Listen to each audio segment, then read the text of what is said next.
للہ رب العالمین والصلاة والسلام علی اشرف الانبیاء والمرسلین وعلی آلہ واصحابہ اجمعین۔ قال اللہ تعالی وتبارک فی شان حبیبہ مخبرا وآمرا ان اللہ وملائکتہ یصلون علی النبی یا ایہا الذین آمنوا صلوا علیہ وسلموا تسلیما۔ الصلاة والسلام علیک یا رسول اللہ وعلی آلک و اصحابک یا محبوب رب العالمین۔ تمام حمد و ثنا، تعریف و توصیف اللہ جل مجدہ الکریم کی ذات بابرکات کے لیے، جو خالق کائنات بھی ہے اور مالک شش جہات بھی۔ اللہ جل وعلا کی حمد و ثنا کے بعد رسول رحمت، شفیع معظم، نبی محتشم، اللہ کے پیارے، امت کے سہارے، رب کے محبوب، دانائے غیوب، مالک رقاب امم، فخر عرب و عجم، والی کون و مکان، سیاہ لا مکان، سید انس و جاں، سرور لالا رخاں، نیر تاباں، سر نشین مہوشاں، ماہ خوباں، شہنشاہ حسینہ، تتمہ دوراں، سر خیل زہرہ جمالاں، جلوائے صبح ازل، نور ذات لم یزل، باعث تکوین عالم، فخر آدم و بنی آدم، نیر بطحا، رازدار ما اوحا، شاہد ما طغا، صاحب علم نشرہ، معصوم آمنہ احمد مجتبیٰ، حضرت محمد مصطفیٰ صلی اللہ علیہ وآلہ وسلم کے حضور ناز میں اپنی عقیدتوں، ارادتوں اور محبتوں کا خراج پیش کرنے کے بعد، علی مرتبت محتشم سامعین، السلام علیکم ورحمۃ اللہ وبرکاتہ۔ آج مولا کائنات سیدنا علی المرتضیٰ رضی اللہ تعالی عنہ کے تذکرہ نور پر مشتمل چند باتیں آپ کے گوش گزار کرنا چاہوں گا۔ اللہ تعالی مجھے حق کہنے کی توفیق سے مالا مال کرے اور ہماری اس کاوش کو اپنی بارگاہ میں مستجاب کرے۔ حضرت سیدنا علی المرتضیٰ رضی اللہ تعالیٰ عنہ رسول کریم صلی اللہ علیہ وآلہ وسلم کے چچا زاد بھائی تھے، اور جب حضور نے اعلان نبوت کیا تو وہ خوش نصیب لوگ جنہوں نے سب سے پہلے حضور کی دعوت پہ لبیک کہا اور حضور کی نصرت، اعانت اور مدد کے لیے پوری قوت کے ساتھ کھڑے ہوئے، ان میں حضرت سیدنا علی المرتضیٰ رضی اللہ تعالیٰ عنہ کا نمایاں نام ہے۔ اور آپ نے حضور علیہ الصلاۃ والسلام کے لیے اپنا سب کچھ قربان کرنے کا جو عزم کیا، پہلے دن سے ہمیشہ اس پر کھڑے رہے اور پوری قوت کے ساتھ اسلام کی سربلندی کے لیے، دین اسلام کے فروغ کے لیے مستعد اور فعال رہے۔ حضرت سیدنا علی المرتضیٰ رضی اللہ تعالی عنہ کا حضور کے ساتھ یہ تعلق کہ حضور کے چچا زاد بھائی تھے، لیکن یہ تعلق اور زیادہ پختہ ہو جاتا ہے جب حضور اپنی لاڈلی صاحبزادی حضرت سیدہ طیبہ طاہرہ حضرت سیدہ فاطمہ سلام اللہ علیہا کو سیدنا علی المرتضیٰ رضی اللہ تعالی عنہ کے عقد میں دے دیتے ہیں، اور پھر وہ قربت جو حضور کو حضرت مولا کائنات سے حاصل تھی اور زیادہ گہری ہو جاتی ہے۔ جب مدینہ المنورہ کی طرف ہجرت ہوئی تو حضور نے انصار کو اور مہاجرین کو ایک دوسرے کا بھائی بنا دیا، تو حضرت علی المرتضیٰ رضی اللہ تعالی عنہ کی باری آئی تو حضور نے انہیں اپنا بھائی قرار دیا۔ حضرت سیدنا علی المرتضیٰ کے مناقب، آپ کے فضائل پر مشتمل بہت احادیث ہیں جو کتب احادیث کے اندر موجود ہیں، لیکن حضور نبی رحمت صلی اللہ علیہ وآلہ وسلم نے حضرت علی المرتضیٰ کی محبت کو، آپ کے پیار کو پوری امت میں راسخ کرنے کے لیے ارشاد فرمایا۔ حضرت زید بن ارقم رضی اللہ تعالی عنہ سے مروی ہے، اور تھوڑے الفاظ کے فرق کے ساتھ یہ روایت دیگر اصحاب رسول سے بھی مروی ہے۔ تقریباً 30 اصحاب اس روایت کی شہادت دیتے ہیں کہ حضور علیہ الصلوۃ والسلام نے ارشاد فرمایا، من کنت مولاہ فعلی مولاہ، جس کا میں مولا ہوں اس کا علی مولا ہے۔ تو حضور نے حضرت علی المرتضیٰ رضی اللہ تعالی عنہ کی محبوبیت کے لیے، آپ کے پیار کے لیے لوگوں کو آمادہ کیا اور ان کی محبت لوگوں کے سینوں میں دلوں میں جاگزیں کی۔ حضرت ام سلمہ رضی اللہ تعالیٰ عنہ سے مروی ہے، حضور نے ارشاد فرمایا لا یحب علیا منافق ولا یبغضہ مومن، علی سے منافق محبت نہیں کر سکتا اور مومن بغض نہیں رکھ سکتا۔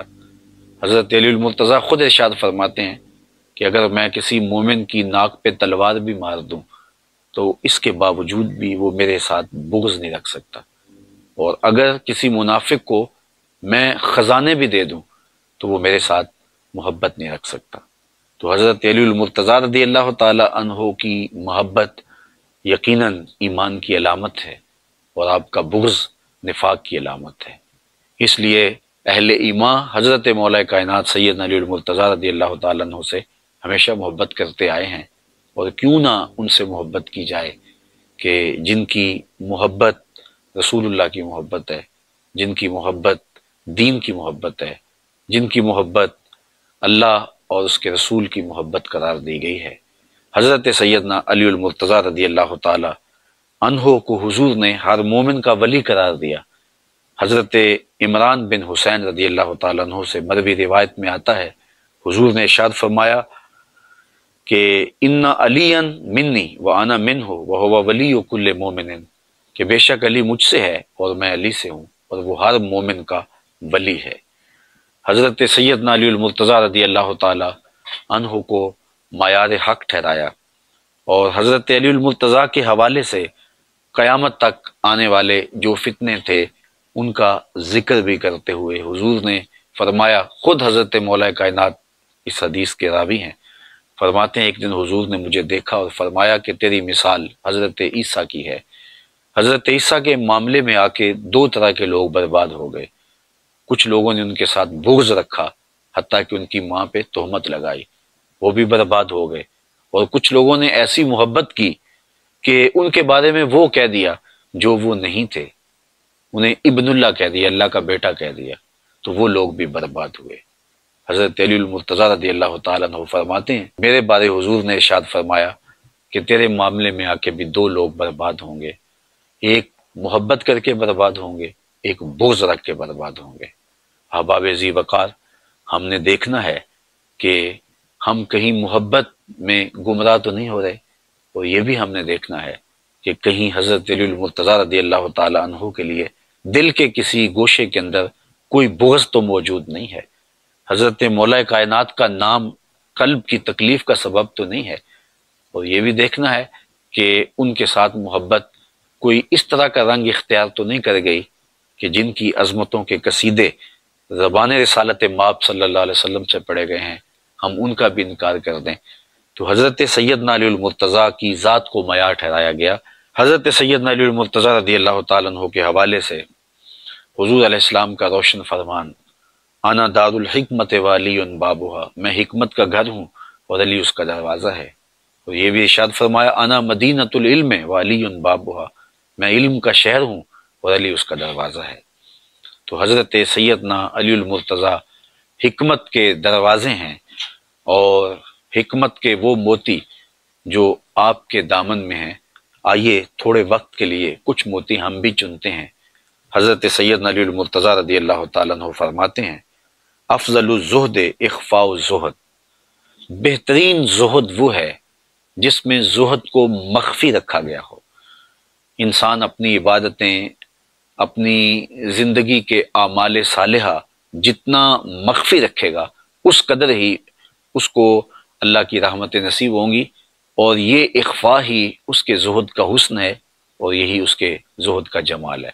تو حضرت مولا کائنات نے افضل زہد اس زہد کو قرار دیا جس میں زہد کا اخفاء ہو۔ اور ایک دوسرے قول میں آپ ارشاد فرماتے ہیں اشرف الغناء ترک المنع، بہترین غنا یہ ہے کہ آرزوؤں کو ترک کر دیا جائے۔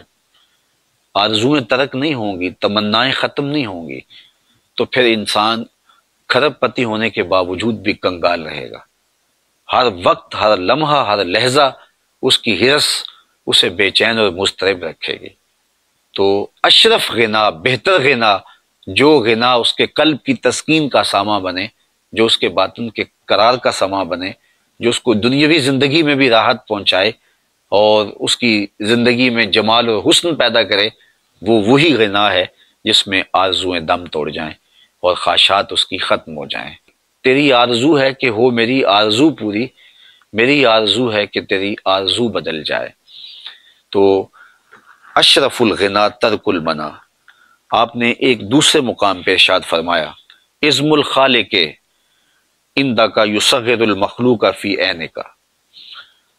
اللہ تعالیٰ جل شانہ کی عظمت جب اجاگر ہو جاتی ہے اور تیرے دل اور دماغ میں اس کی عظمت کا احساس پیدا ہوتا ہے تو پھر مخلوق تجھے بڑی دکھائی نہیں دیتی، پھر کائنات کی حقیقت تیرے سامنے کھل جاتی ہے۔ جب مالک کی عظمت اجاگر ہو جائے تو پھر کائنات تیرے سامنے بڑی نہیں رہے گی، وہ چھوٹی ہو جائے گی۔ فرمایا اگر کوئی لونڈی اپنے ہاتھ میں خنزیر کی انتڑیاں لے کے آئے تو ان انتڑیوں کی جو اہمیت ہے میری نظر کے اندر دنیا کی اتنی بھی اہمیت نہیں ہے۔ تو یہ وہ سبق ہے توحید کا اور اللہ تعالیٰ جل شانہ کی عظمت کے اقرار کا کہ جو بندے کو دنیا سے بے نیاز کر دیتا ہے اور مالک کی عظمت کے سائے میں کھڑا کر کے اس کی نگاہوں میں دنیا کو چھوٹا کر دیتا ہے۔ حضرت علی المرتضیٰ رضی اللہ تعالیٰ عنہ کا یہ قول بھی سننے کے قابل ہے۔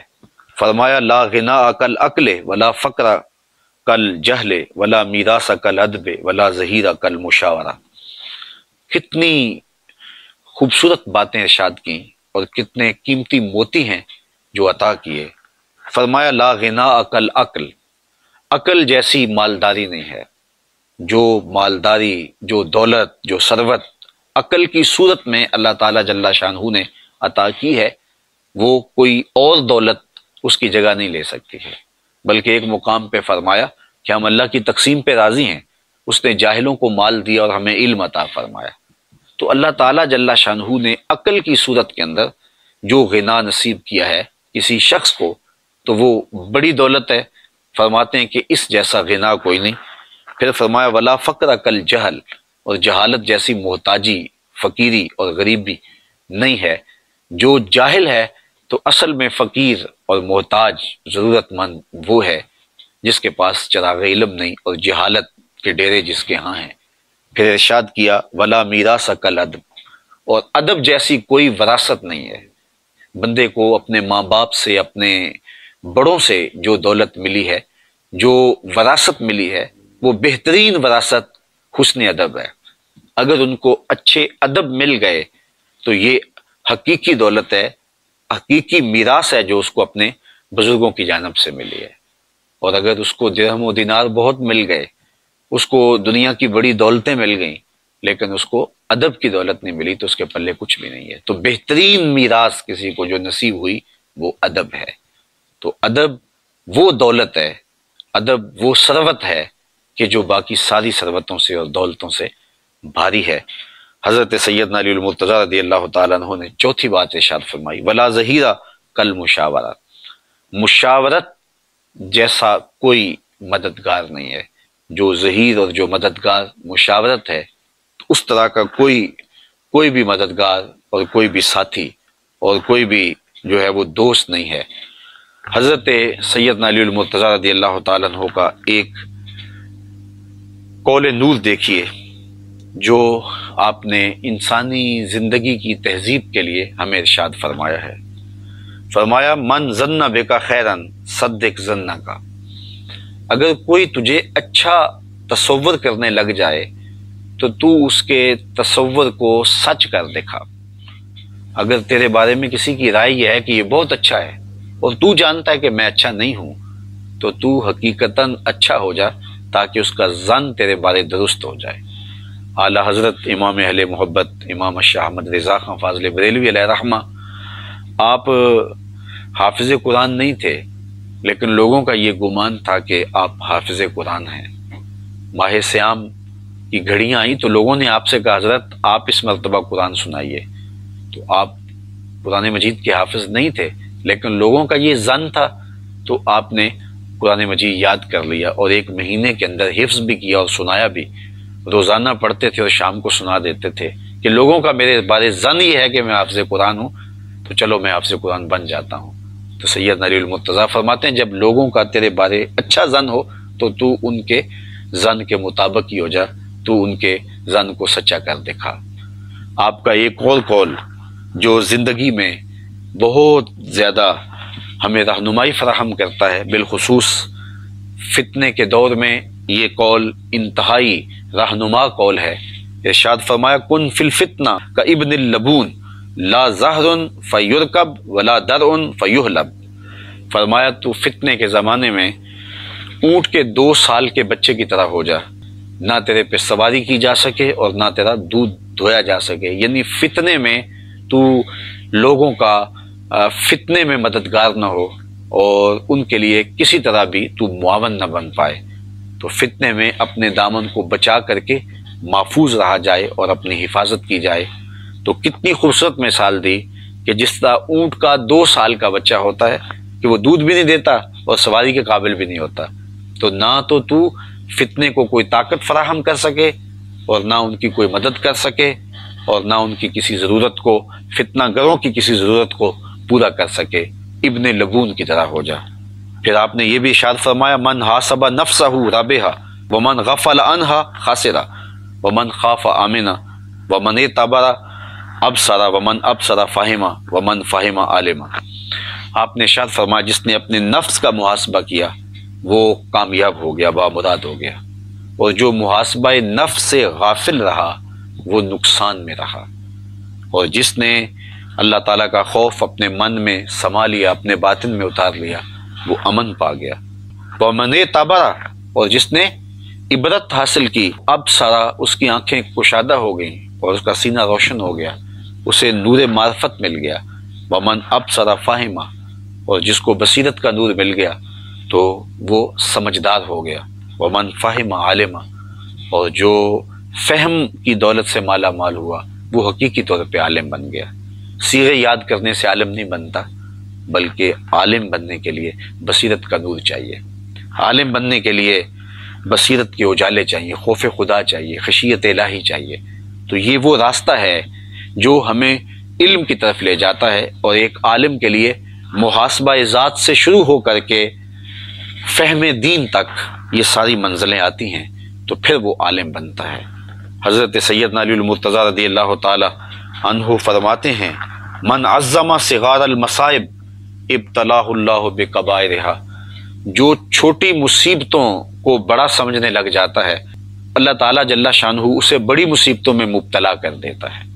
زندگی کے اندر مصیبتیں، آلام، مصائب ہمیں آتے رہتے ہیں، تو چھوٹی مصیبت آ جائے تو خم خواہ واویلا نہیں مچانا چاہیے، اور اگر چھوٹی مصیبت پر واویلا مچانے لگ جائیں گے تو پھر ایک دن آئے گا کہ اللہ بڑی مصیبتوں میں بھی ہمیں مبتلا کر دے گا۔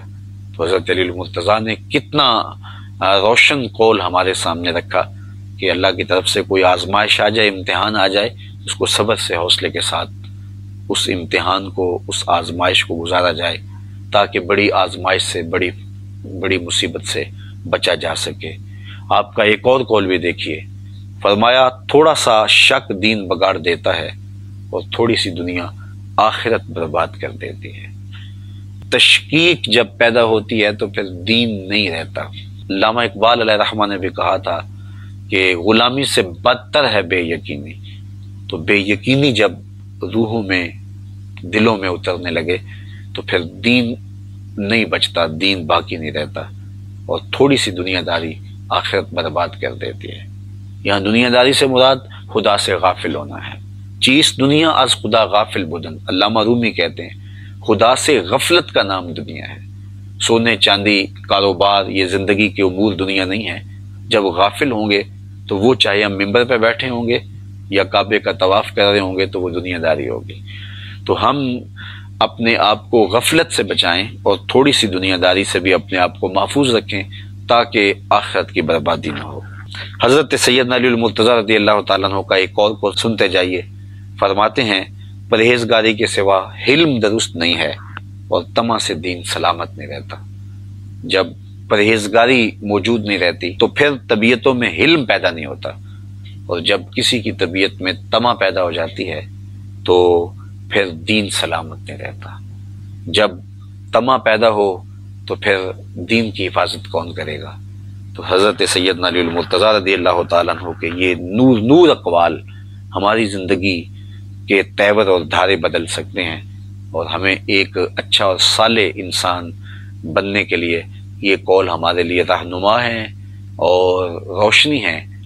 حضرت علی المرتضیٰ رضی اللہ تعالیٰ عنہ چونکہ شہر حکمت کے دروازے ہیں، اس لیے ہمیں انہیں زندگی گزارنے کا کامل اور مکمل نصاب دیا ہے۔ اس نصاب زندگی سے زندگی کا حسن کشید کیا جا سکتا ہے اور زندگی کی بہتریاں تلاش کی جا سکتی ہیں۔ اللہ ان کے نقوش پاک کی برکتیں روحوں میں اتار دے۔ وآخر دعوانا الحمدللہ۔